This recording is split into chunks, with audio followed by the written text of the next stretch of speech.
Hello साथियों, कैसे हैं आप सभी। मैं वारिस अली एक बार फिर से आप सभी का हार्दिक स्वागत करता हूं आपके अपने परिवार जिलानी करियर एकेडमी पर। और साथियों, मैं आपके लिए एक बार फिर से हाजिर हूं एक धमाकेदार क्लास लेकर के। जैसे कि आपको पता है, हम मैथ में प्रॉफिट और लॉस पढ़ रहे थे। प्रॉफिट लॉस की 2 क्लास हुई हैं हमारी, और उन दोनों क्लासों में हमने काफ़ी सारा धमाल मचाया है। बहुत बहुत अच्छे सवालों पर चर्चा की है, बहुत अच्छे से सारा कुछ कवर किया है। चलिए आज बात करेंगे तीसरी क्लास में, अपने सवालों का लेवल और बढ़ाएंगे और अच्छे अच्छे सवालों पर चर्चा करेंगे। आज बने रहिएगा मेरे साथ क्लास के लास्ट तक, ताकि आपको सारी चीज़ें अच्छे से क्लियर हो जाएं। चलिए टाइम वेस्ट ना करते हुए शुरू करेंगे आज की क्लास प्रॉफिट लॉस से। लिख देता हूं मैं यहां पर।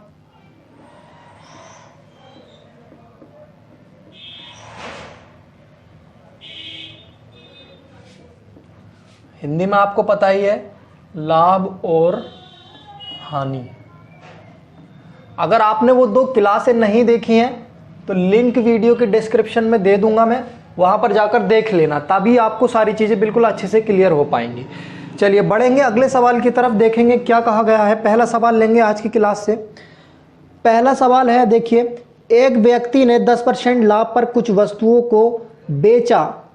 उसने अपनी बिक्री के कुल पैसों से पुनः उसी प्रकार की सामान खरीदता है, लेकिन इस बार इन वस्तुओं को बेचने पर उसे 10% की हानि होती है। तो सौदे में प्रतिशत लाभ या हानि ज्ञात करो। देखिए, सबसे पहले उसने कहा एक व्यक्ति 10% का लाभ पर कुछ वस्तुएं बेचता है। जो उसके पास वस्तुएं हैं, हम मान लेते हैं जो उसके पास वस्तुएं हैं वो 100 रुपीज की हैं, ठीक है। उसने जब उन वस्तुओं को बेचा तो उसे क्या हुआ, 10% का लाभ हुआ। यहां उसे क्या हो गया, 10% का लाभ हुआ। 100 का 10% 10, यानी कि 10 का लाभ हो जाएगा। उसने कितने में बेच दी होंगी, 110 में बेच दी होंगी। ये बात हुई। अब ये जो 110 है, अब इन्हीं 110 से उसने दूसरी वस्तुएं खरीदी, ठीक है, सेकंड वस्तुएं, दूसरी बार उसने वस्तुएं खरीदी। तो ये जो 110 है दूसरी वस्तुओं के लिए क्या हो जाएगा, सीपी, उनका क्रय मूल्य हो जाएगा। इन 110 रुपए से ही तो दूसरी वस्तु खरीदेगा, तो दूसरी वस्तुओं के लिए ये 110 क्या हो जाएगा, क्रय मूल्य हो जाएगा। अब उसने कहा इन वस्तुओं को बेचने पर उसे 10% की क्या हो गई, हानि हो गई। अब 110 का जब 10% निकालोगे तो तुम्हारे पास आएगा 11, यानी कि उसे 11 रुपए का लॉस हो गया यहाँ 110 पे। तो बेची कितने की होंगी, 99 की बेची होंगी। समझ में आया, बहुत आसान सवाल है। कोई व्यक्ति है जो अपनी वस्तुओं को 10% लाभ पर बेच देता है। मान लिया वस्तु कितने की थी, 100 की थी, और 10% पर लाभ पर बेच दी उसने, यानी कि उसका विक्रय मूल्य कितना हो गया, 110। अब ये जो 110 आया है, उसके जो पास 110 रुपए आए हैं, इन 110 रुपए से उसने दूसरी वस्तुएं खरीद ली। तो ये 110 दूसरी वस्तुओं के लिए क्रय मूल्य हो जाएगा। और जब इसने दूसरी वस्तुओं को बेचा तो इसका क्या हुआ, इसे 10% की हानि हो गई उस पर। और हानि 110 का 10% कितना, 11। तो यानी कि 99 रुपए में बेची होंगी उसने, 99 रुपए में बेची होंगी। तो फाइनली 100 रुपए उसके पास थे, अब कितने, 99 रुपए। तो उसने पूछा है उसे टोटल में क्या हुआ। देखिए 100 की वस्तु थी, 99 में फर्क, 100 की वस्तुएं थी, अब उस पर कितने बचे, 99 बचे। तो 100 और 99 में क्या हो रहा है, अगर मैं ऐसे कहूं कि 100 की वस्तु है और 99 रुपए की बेच दी गई, तो कितना, 1 रुपए का, एक का क्या होगा, उसे लॉस हो जाएगा। यहाँ एक का जब लॉस होगा, और लॉस होता काय पे है, 100 पे, और परसेंटेज में बनाने के लिए 100 से गुणा कर देंगे। 100 से 100 कैंसिल कर दो, हम कह सकते हैं 1% का क्या हो गया, उसे लॉस हो गया। क्या हो गया है, उसे 1% का लॉस हो गया है। क्लियर हुआ। बहुत ही सिंपल सा, बहुत आसान सा सवाल है, ठीक है, समझ लीजिए, अच्छे से देख लीजिए। बढ़िया सवाल था, लेकिन फंसाने वाला सवाल है, ठीक है। चीजों को देखिए, उसमें लैंग्वेज पढ़िए कि कहाँ फंसाने की कोशिश की गई है सवाल में। बस जब ये समझ जाएंगे तो सवाल आसानी से पूरा का पूरा सोल्व हो जाएगा। चलिए देखते हैं अगला सवाल, बढ़ेंगे कैसा, किस प्रकार से सवाल अगला है हमारा।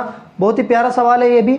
देखिए अगले सवाल में कहा गया है, एक व्यक्ति ने 450 रुपए में एक बेड शीट खरीद कर उसे विक्रय मूल्य के 10% लाभ पर बेच दिया। तो बेड शीट का विक्रय मूल्य ज्ञात करिए। देखिए एक व्यक्ति ने 450 रुपये में एक बेडशीट खरीद कर, ठीक है, 450 रुपये में, यानी कि सीपी बोला है उसका 450 रुपये खरीद कर, विक्रय मूल्य पर, सवाल को अच्छे से पढ़िए, 10% लाभ पर। देखिए उसने कहा है विक्रय मूल्य पर 10% लाभ पर बेचा है, ये चीज समझने की है बस।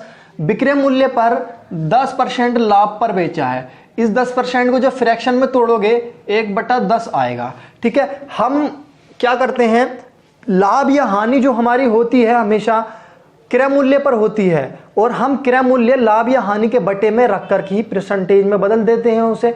तो बेसिकली लाभ या हानि काय पर होती है, हमारी क्रय मूल्य पर होती है, सीपी पर होती है। लेकिन ये सवाल थोड़ा सा अलग है, उसने कहा है सवाल में विक्रय मूल्य पर, किस पर, विक्रय मूल्य पर। यहां आप क्रय मूल्य पर नहीं हो रही है लाभ यहां क्रय मूल्य पर नहीं हो रहा है, यहां लाभ जो हो रहा है वो विक्रय मूल्य पर हो रहा है। तो हम नीचे सीपी रखते थे, लेकिन अब क्या रखेंगे, नीचे एसपी रखेंगे, यानी कि नीचे वाली चीज क्या हो जाएगी, विक्रय मूल्य। तो मैं कह सकता हूं किसी वस्तु का विक्रय मूल्य 10 है, यह आ गया, तो उसका क्रय मूल्य कितना होगा बताइए, 9 होगा कि नहीं होगा।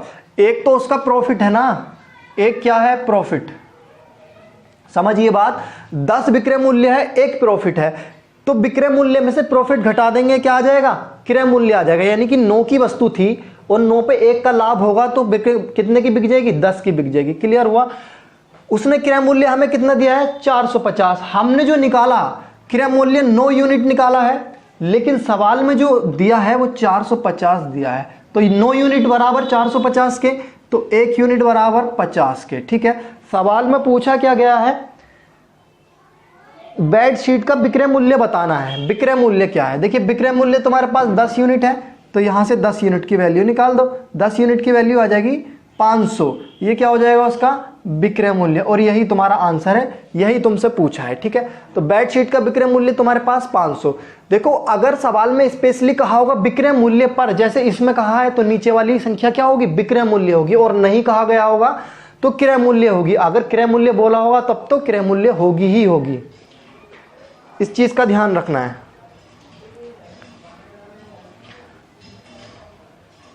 इन सवालों में क्या होता है, हम ये देख लेते हैं, क्या बहुत आसान सवाल है और जल्दी जल्दी में एसपी की जगह इसे सीपी मान लेते हैं और हमारा सवाल गलत हो जाता है, और ऑप्शन ऐसे दिए गए होते हैं कि हमारा ऑप्शन भी मैच हो जाता है। इसलिए बहुत ध्यान से सोच समझ कर करने की ज़रूरत है। चीज़ें आसान तो हैं, लेकिन समझने के बाद, पहले समझिए, जल्दबाजी मत कीजिए कुछ भी। चलिए बढ़ते हैं अपने अगले सवाल की तरफ। बहुत ही प्यारा सवाल है और बहुत ही आसान है, आराम से समझिएगा, ध्यान लगाकर मेरी बातों को सुनिएगा, एकदम से समझ में आ जाएगा। देखिए सवाल कहा गया है, एक निश्चित मूल्य पर आमों को बेचकर एक फल विक्रेता 20% का लाभ कमाता है। यदि वह 1 रुपया अधिक में आम बेचता है तो उसे 40% का लाभ होगा। पहली स्थिति में आम का विक्रय मूल्य बताना है। देखिए बहुत ही प्यारा सवाल है। कोई फल विक्रेता, कोई विक्रेता है, 20% का लाभ कमा रहा है। 20% की फ्रैक्शन बनाओ 1/5। नीचे वाली चीज सीपी लाभ है, तो ऊपर वाली चीज प्रॉफिट, ठीक है। अगर बस आम 5 रुपए का है, ठीक है, आम 5 रुपए का है और उस पर 1 रुपए का लाभ कमा रहा है, तो बेच कितने का रहा होगा, 6 का, यानी कि उसका एसपी क्या हो गया, 6 हो गया। वही दूसरी कंडीशन उसने दी है, अगर 1 रुपया क्या करे, 1 रुपया अधिक अंक, 1 रुपया अधिक ले, एक आम पर अगर 1 रुपया अधिक ले तो उसे प्रॉफिट कितना होगा, 40% का प्रॉफिट होगा। 40% को भी फ्रैक्शन में बदल लो, 2/5 आ जाएगा। नीचे वाली संख्या सीपी, ऊपर वाली संख्या क्या है, प्रॉफिट, क्योंकि उसने बोला है अगर 5 रुपए का आम है और 2 रुपए का फायदा कमाना है उस पे, तो कितने का बेचना पड़ेगा, 5 और 2 7, यानी कि एसपी क्या आ जाएगा, 7।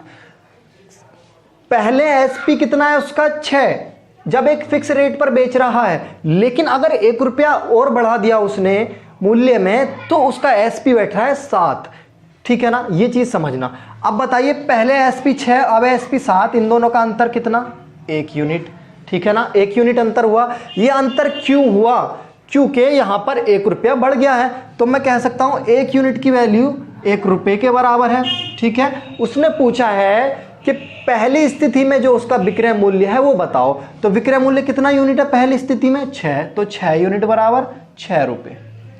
पहली स्थिति में जो विक्रय मूल्य था उसका 6 रुपये था। क्लियर हुआ सवाल? बहुत ही प्यारा सवाल है, बहुत ही ज़्यादा आसान है। चीज़ों को समझिए, मैथ बिल्कुल आसान है, हलवा है, बिल्कुल कुछ नहीं है मैथ में। ठीक है, तो पहले उसका विक्रय मूल्य कितना था? 6 रुपये था। ठीक है मेरे भाई, मैं इसे रफ कर रहा हूँ, उम्मीद है आपको बिल्कुल समझ में आ गई होगा।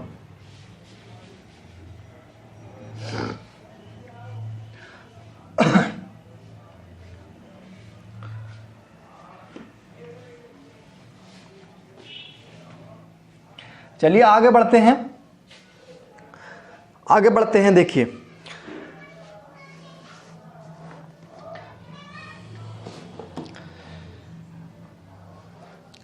दुकानदार से रिलेटेड जो सवाल होते हैं वो सवाल लेंगे। बहुत ही प्यारे सवाल होते हैं ये, जो दुकानदार से रिलेटेड होते हैं और एग्जाम में पूछे भी जाते हैं।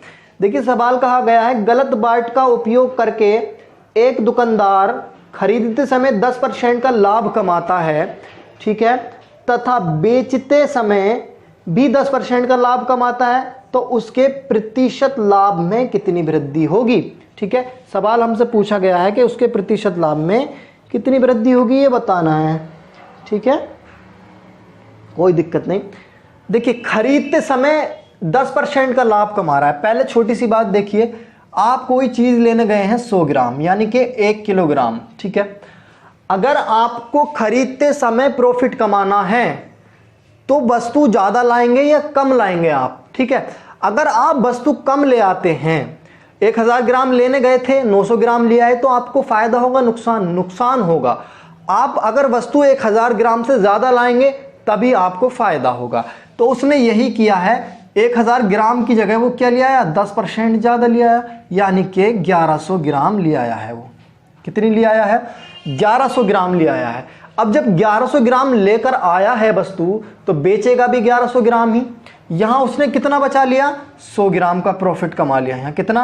100 ग्राम का प्रॉफिट। ठीक है, अब इसे 1100 ग्राम को बेचेगा भी, है ना, 1100 ग्राम को बेचेगा। लेकिन उसने सवाल में कहा है बेचते समय भी 10% का प्रॉफिट कमाता है। अब प्रॉफिट क्या है, कैसे कमेगा? देना था 1100 ग्राम और दे देगा ज्यादा, तो क्या होगा फिर बताइए? तो लॉस हो जाएगा, ज्यादा दे देगा तो। लेकिन अगर उसे प्रॉफिट कमाना है तो 1100 की जगह वो कम देगा उसे, और कम कितना देगा? 10% कम तोल के देगा। ठीक है, जब 10% कम तोलेगा तो इसका आ जाएगा 110 कम हो जाएगा, यानी कि 990 रुपये। ठीक है, 990 ग्राम देगा, रुपए नहीं, 990 ग्राम देगा। ठीक है, फाइनली अगर मैं बात करूं, कोई चीज 1000 ग्राम से हमने शुरू की थी, देखिए 100 ग्राम तो उसने यहां बचा ली और भाई मेरे 110 ग्राम यहां बचा ली, तो टोटल उसने कितना फायदा बचा लिया? 210 ग्राम बचा ली, 210 ग्राम। और बचाई किस पे? 1000 ग्राम पे, क्योंकि बात कहां से शुरू हुई? 1000 ग्राम से। तो 1000 ग्राम पे उसने 210 ग्राम बचा ली। जो भी चीज थी उसने 210 ग्राम बचा ली है।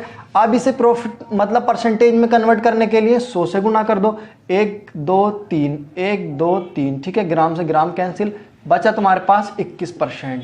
ये जो 21% है उसका प्रॉफिट आ गया, प्रॉफिट आ गया। ये तो हो गई मेथड की बात, डीपली जाकर। और इसके लिए एक ट्रिक भी आती है, आप सब जानते ही होंगे, a + b + a गुणा b बटे 100। इस ट्रिक से कर लो आप। देखिए पहले उसने 10% का प्रॉफिट कमाया, प्लस 10% का प्रॉफिट फिर कमाया। प्लस क्यों आया यहाँ, और यहाँ भी प्लस क्यों आया? क्योंकि प्रॉफिट कमा रहा है। अगर उसे लॉस हो रहा होता तो यहाँ माइनस आ जाता। ठीक है, चलिए आगे बढ़ेंगे। गुण प्लस 10 गुणा 10 और बटे 100। 2 जीरो से 2 जीरो कैंसिल आउट कर दो, 10 और 10 कितना हो गया? 20 हो गया। और यहाँ सब कुछ कट गया तो बचा 1 बराबर 21%। ये रही तुम्हारी ट्रिक, ये रहा तुम्हारा मेथड। जैसे चाहे वैसे बनाओ सवाल को, है ना, लेकिन सवाल होना चाहिए एग्जाम में, सवाल छूटना नहीं चाहिए। मेन चीज है सवाल नहीं छूटना चाहिए, सवाल होना चाहिए, चाहे ट्रिक से हो चाहे मेथड से हो। इस प्रकार के और भी बहुत सारे सवालों पर बात करूंगा मैं आपसे, अच्छे से सिखा दूंगा। ठीक है ना। चलिए, इसमें सवाल कैसे घुमाया जा सकता है, आप किस सवाल में फंस सकते हो, इस प्रकार के इन सब चीजों पर बात करूंगा अभी एक एक करके। ये तो बहुत सिंपल सा सवाल था, बहुत टफ सवाल बना देता है इस वाले टॉपिक से, इस टाइप से देखेंगे। चलिए आगे बढ़ेंगे, अगला सवाल देखेंगे क्या है। अगला सवाल है, एक व्यापारी एक वस्तु 20% हानि पर बेचता है, यदि विक्रय मूल्य 100 रुपये बढ़ा दिया जाए तो 5% का लाभ होता है, तो वस्तु का क्रय मूल्य बताओ। देखिए 20% हानि पर बेचता है, मान लिया कोई वस्तु 100 रुपये की थी, 20% हानि पर बेच दी उसने, तो कितने की बिकी होगी? 80 रुपये की। दूसरी कंडीशन में उसने क्या कहा, अगर विक्रय मूल्य यानी कि SP प्लस कर दिया जाए कितना 100, तो उस पर 5% का लाभ हो जाता है। 5% का जब लाभ होगा 100 पे तो 105 की बिकेगी वस्तु, ठीक है। अब 80 और 100 के बीच कितना अंतर आ रहा है तुम्हारे पास, बताइए? 25 का अंतर आ रहा है। और ये 25 का अंतर क्यों आया? 25% का अंतर आ रहा है। 25% का अंतर क्यों आया है? क्योंकि आपने 100 रुपये विक्रय मूल्य बढ़ा दिया है, 80 से 105 रुपये हो गया है, तो 100 रुपये परसेंट है, ये परसेंट में है, क्योंकि ये 100 रुपये बढ़ा दिया इसलिए 25% का अंतर आ गया है उसके विक्रय मूल्य में। और 25% बराबर हमारे पास क्या है? 100, क्योंकि इस 100 के कारण ही तो 25% का अंतर आया है, तो 25% बराबर 100 के हो जाएगा, 1% बराबर 4 के हो जाएगा। तुमसे पूछा गया है सवाल में वस्तु का क्रय मूल्य ज्ञात करिए। वस्तु का क्रय मूल्य क्या होगा? 100, तो 100% की वैल्यू निकालोगे, यहाँ से आ जाएगी 400। क्या आ गया ये? 400 उसका क्रय मूल्य, या मैं कह सकता हूँ हिंदी में, सॉरी क्रय मूल्य हिंदी में, ठीक है, और इंग्लिश में हम बोलते हैं उसको कॉस्ट प्राइस, यानी कि शॉर्ट में बोलेंगे CP। सवाल समझ में आया? बहुत ही आसान है, बहुत ही आसान चीज़ें हैं, समझिए सवाल को। मुझे लगता है ये आपको क्लियर हो गया होगा बिल्कुल। चलिए रफ करते हैं। जब चीज़ें समझ में आ रही हैं तो आगे बढ़ते हैं, जल्दी जल्दी, देर नहीं करेंगे, बिल्कुल भी टाइम वेस्ट नहीं करेंगे, ठीक है। चलिए बहुत शानदार सवाल हो रहे हैं और आगे आने वाले सवाल भी और भी ज़्यादा शानदार होने वाले हैं, ठीक है, देखेंगे। कहा है यदि एक मोबाइल फ़ोन ₹P की दर से बेचा जाए तो 12% का लाभ होता है, और यदि Q पर बेचा जाए तो 4% की हानि होती है, Q अनुपात P क्या होगा? ठीक है, चलिए देखिए, कोई मोबाइल है 100 रुपये का, अगर P से बेचा जा रहा है, वो P दर पर बेचा जा रहा है, तो उसे लाभ हो रहा है 12% का, 12% का लाभ हो रहा है P दर से बेचने पर, तो 112 का बिक जाएगा। वहीं पे अगर मैं बात करूं Q की, अगर Q दर पर बेचा जा रहा है फ़ोन, तो उस पर हानि हो रही है, हानि कितनी हो रही है? 4% की। अब 100 का है तो 4% की हानि हो जाएगी, यानी कि 96 का बिक जाएगा। फाइनली आपसे सवाल में पूछा गया है Q अनुपात P बता दीजिए, Q अनुपात P बता दीजिए। Q अनुपात P को Q/P लिख सकता हूं मैं। अब देखिए Q की वैल्यू कितनी है? 96, और P की वैल्यू कितनी है? 112। समझ रहे हो? 96/112 हो गया, ठीक है।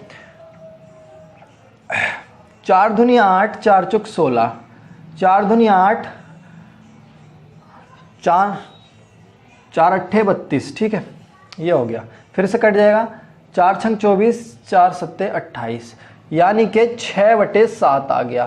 तो Q अनुपात P की वैल्यू कितनी आ जाएगी? 6/7 आ जाएगी। देखिए ऑप्शन में 6/7 दिया होगा, option number B, option number B बिल्कुल ठीक होगा इस सवाल का आंसर, 6/7।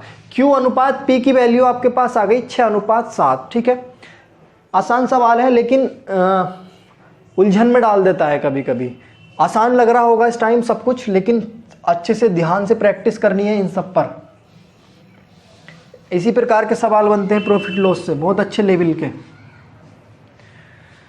और ये क्लास किसी एक कंपटीशन के लिए स्पेशल नहीं है, सारे पेपरों के लिए ये कराई जा रही है। आपको सभी प्रकार के सवाल लिए जा रहे हैं इसमें, ऐसा नहीं है कि स्पेशली किसी एक ही पेपर के लिए हो। देखेंगे अपना अगला सवाल, आगे क्या कहा गया है। किसी वस्तु का अंकित मूल्य उसके लागत मूल्य से 10% अधिक है, अंकित मूल्य पर 10% की छूट दी जाती है, तो विक्रेता का प्रतिशत लाभ या हानि ज्ञात करें। देखिए सीपी, एसपी, एमआरपी हमने पहली क्लास में 3 चीज़ें समझी थी, वहीं इसमें 3 चीज़ों का यूज़ होगा। ये टाइप दूसरा है हमारा। अच्छे सवाल होते हैं इस टाइप के भी। देखिए अंकित मूल्य लागत मूल्य से 10% अधिक है। देखिए लागत मूल्य मान लिया 100 है, यानी कि सीपी 10% अधिक अंकित है, यानी कि 10% 100 का क्या होता है 10, 110 अंकित है, यानी एमआरपी। अब समझ में आया?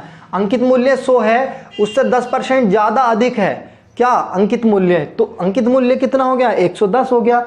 वहीं आगे बोला है उसने अंकित मूल्य पर 10% की छूट दी जाती है तो विक्रेता का प्रतिशत लाभ या हानि बताइए।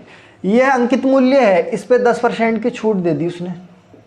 10% की छूट देगी तो कितना 11 होगा, 11 रुपए की छूट देगा, यानी कि 99 रुपए की बेची होगी। अब वो पूछ रहा है लाभ या हानि बताइए। 100 रुपए की वस्तु थी, 99 रुपए की बिकी, तो 1 की हानि हुई किस पे 100 पर, और परसेंटेज में बनाएंगे तो 100 से गुणा कर देंगे। 100 से 100 कैंसिल, यानी 1% का क्या हो गया लॉस हो गया। समझ रहे हो? 1% का क्या हो गया उसे लॉस हो गया। ये सवाल बहुत अच्छे बनते हैं इसमें। पहला सवाल था ये बेसिक सवाल था, बहुत आसान वाला। अगर समझ में नहीं आया तो बैक कर लीजिए वीडियो, आगे और भी अच्छे सवालों पर चर्चा करूंगा मैं इसी टाइप से, ठीक है? चिंता मत करें आप बिल्कुल भी। चलिए देखेंगे अगला सवाल। अगला सवाल कहा गया है एक व्यापारी अपनी वस्तुओं के अंकित मूल्य पर 15% छूट देता है। देखिए उसी प्रकार का सवाल है, तो उसे वस्तुओं पर कितना प्रतिशत मूल्य बढ़ाकर अंकित करना चाहिए ताकि उसे 19% का लाभ हो। 15% की तो छूट देता है वो, ठीक है? कितना बढ़ाकर, कितना परसेंट, ठीक है, छूट देता है 15%। क्या है ये? छूट है हमारे पास। छूट तो आप समझ रहे हो, डिस्काउंट, ठीक है? 15% को फ्रैक्शन में तोड़ोगे तो 20/3 हो जाएगा, ठीक है? क्या हो जाएगा 20/3, यानी कि 20 तो क्या है उसका एमआरपी है। छूट हमेशा काय पे होती है? छूट हमेशा एमआरपी पर ही होती है, एमआरपी। इसीलिए तो नीचे वाली संख्या को हमने एमआरपी माना है। यहाँ सीपी एसपी नहीं मानेंगे क्योंकि छूट सीपी पर भी नहीं होती, ना ही एसपी पर छूट होती है। छूट हमेशा एमआरपी पर होती है। डिस्काउंट जो मिलता है एमआरपी पर ही मिलता है ना। जब हम कोई भी चीज़ खरीदने जाते हैं तो उसकी एमआरपी इतनी है और उस पर छूट इतनी है, ठीक है ना? तो एमआरपी पर ही डिस्काउंट दिया जाता है। तो नीचे वाली चीज़ क्या हो जाएगी एमआरपी, क्योंकि एमआरपी पर ही डिस्काउंट मिलता है। और ऊपर वाली चीज़ क्या हो जाएगी डिस्काउंट। हमें मिल रहा है 3 का डिस्काउंट, 20 पे 3 का डिस्काउंट। आगे समझते हैं, देखिए क्या कहा है। आगे कहा है उसने अंकित करना चाहिए ताकि उसे 19% का लाभ हो। लाभ कितना 19% का लाभ हो उसे 19% का। 19% की फ्रैक्शन बना लो 19/100। अब लाभ काय पर होता है? क्रय मूल्य पर, तो नीचे क्रय मूल्य और ऊपर क्या है ये प्रॉफिट है, ठीक है? ऊपर क्या है प्रॉफिट, ठीक है? देखिए हमारे पास 3 चीजें हैं अब, सीपी, एसपी और तीसरी चीज है एमआरपी। एमआरपी तुम्हारे पास है 20 और उस पर 3 की छूट। किसी वस्तु पर 20 रुपए की एमआरपी थी और उस पर 3 रुपए की छूट तुमने दे दी, तो बेची कितने की होगी 17 की बेची होगी। 20 पे 3 की छूट देकर 17 की बेची होगी। एक तो ये बात हो गई। दूसरी बात क्या है, तुम्हारे पास सीपी है। अब इस लाइन को छोड़ दो, नीचे वाली लाइन में आ जाओ। सीपी है तुम्हारे पास 100 रुपए, अब उस पे 19 रुपए का प्रॉफिट कमा रहे हो तुम। 100 पे 19 का प्रॉफिट कमा रहे हो तो कितने का बेचोगे 119 का, ठीक है ना? कोई वस्तु 100 रुपए की है और उस पर तुम 19 रुपए का प्रॉफिट कमा रहे हो तो बेचोगे कितने की 119 रुपए की बेचोगे। लेकिन देखिए एसपी जो है यहाँ 17 है और यहाँ क्या है 119 है। हम क्या करेंगे एसपी बराबर कर लेते हैं। एक ही वस्तु है तो एक जैसा ही एसपी रहेगा, एक ही एसपी रहेगा, इसलिए इसे बराबर कर लेते हैं। देखिए अगर मैं यहाँ 7 से गुणा कर दूं तो ये 119 बन जाएगा।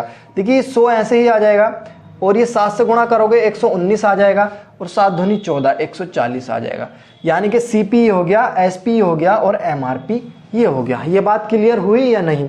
जब हमारे पास 2 एसपी आ गए, तो कंडीशन दी है तो 2 एसपी बनेंगे।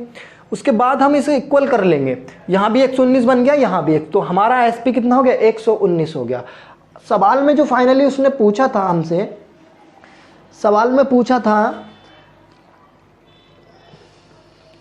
हाँ कहा है कि तो वस्तु पर कितना प्रतिशत मूल्य बढ़ाकर अंकित करें।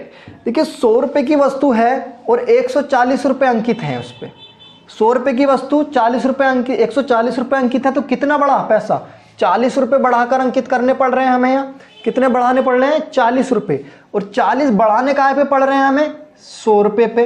अरे 100 पे 40 बढ़ रहे हैं ना, 100 रुपए पे 40 बढ़ रहे हैं, नीचे 100 रख दो और गुणा 100 परसेंटेज में कन्वर्ट करने के लिए 100 से 100 कैंसिल कर दो, तुम्हारे पास क्या बचा है, 40%। यानी कि उसे जो है अपने क्रय वस्तु के क्रय मूल्य से 40% बढ़ा करके अंकित करने पड़ेंगे पैसे, तब उसे जाकर 15% की छूट देने पर 19% का लाभ होगा।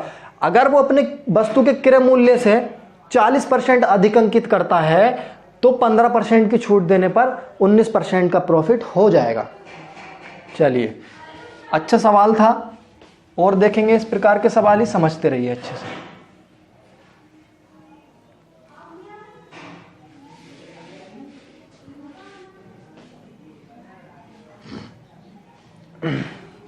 मजा आ रहा होगा पढ़ने में, जैसे जैसे सवालों का लेवल बढ़ता जाएगा बहुत मजा आता रहेगा आपको। देखेंगे अगला सवाल कहा गया है, बहुत ही शानदार। एक दुकानदार विज्ञापित मूल्य पर 23% कमीशन देने के बावजूद 10% का लाभ कमाता है। यदि वह वस्तु पर 56 रुपये का लाभ कमाता है तो वस्तु का विज्ञापित मूल्य बताइए। 23% की कमीशन देता है, कमीशन कितनी देता है, 23%। 23% को फ्रैक्शन में बनाओगे 23/100, ठीक है ना, 23/100। कमीशन या छूट काय पे होगी, MRP पर ही होगी। ये क्या है, कमीशन है, कमीशन, ठीक है। आगे बात करूंगा, सवाल में कहा है छूट के, हाँ एक मिनट, हाँ ठीक है, देने के बावजूद 10% का लाभ कमाता है और रुपए में 56 का लाभ कमाता है, 10% का लाभ कमाता है, प्रॉफिट 10% का, और रुपए में कितना है उसका प्रॉफिट, 56 रुपये, तो 10% की फ्रैक्शन 1/10। अब समझिए, हमारे पास तीन चीज़ें होती हैं, CP, SP और MRP। MRP मान लिया मैंने, उसकी क्या है, 100 है ये, ठीक है, MRP 100 है, और उसने 23% का क्या दे दिया है, कमीशन दे दिया है। यानी कि वस्तु कितने की, विक्रय मूल्य, आपके पास कोई वस्तु है, ठीक है, मेरी बात समझना, उस पे MRP 100 रुपये है और आप 23 रुपये कमीशन दे देते हो, 23 रुपये किसी को कमीशन दे देते हो, तो वो आपके बिक्री मूल्य में थोड़ी ना काउंट होगा, वस्तु चाहे कितने की भी बिकी है। लेकिन जब आपने 23 का कमीशन दे दिया तो आपकी वस्तु कितने में बिकी, 77 रुपये में बिकी, 23 कम करने के बाद 77 में बिकेगी। वहीं पे मैं बात करूं CP की, तुम्हारे पास CP यहाँ है 10 और SP क्या है, 10 तुम्हारा CP है और 10 पे 1 का लाभ यानी कि 11 SP है, ठीक है।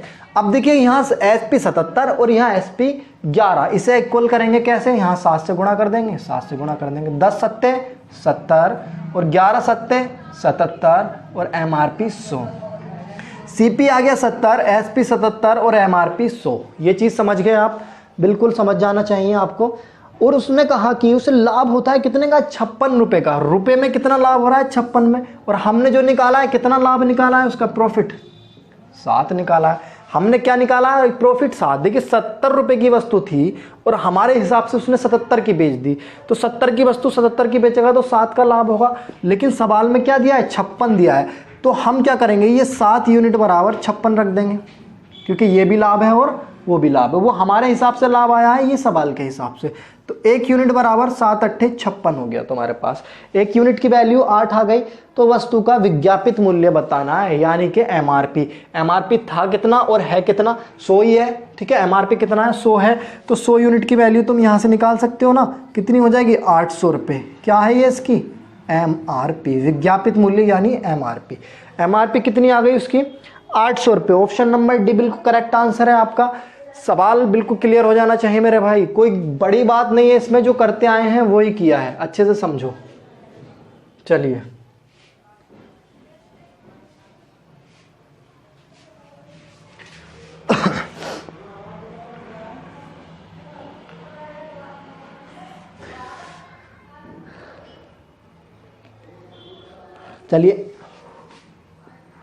चलिए आज की क्लास यही समाप्त करते हैं। उम्मीद है आप सबको सब कुछ अच्छे से समझ आ गया होगा। अगर समझ नहीं आया है तो कमेंट सेक्शन में जाकर बताइए आपकी क्या प्रॉब्लम है, और अगर वीडियो अच्छी लगी है तो लाइक और सब्सक्राइब करके जाइए चैनल को। चलिए बहुत बहुत धन्यवाद आप सभी का जिलानी करियर एकेडमी पर जुड़ने के लिए।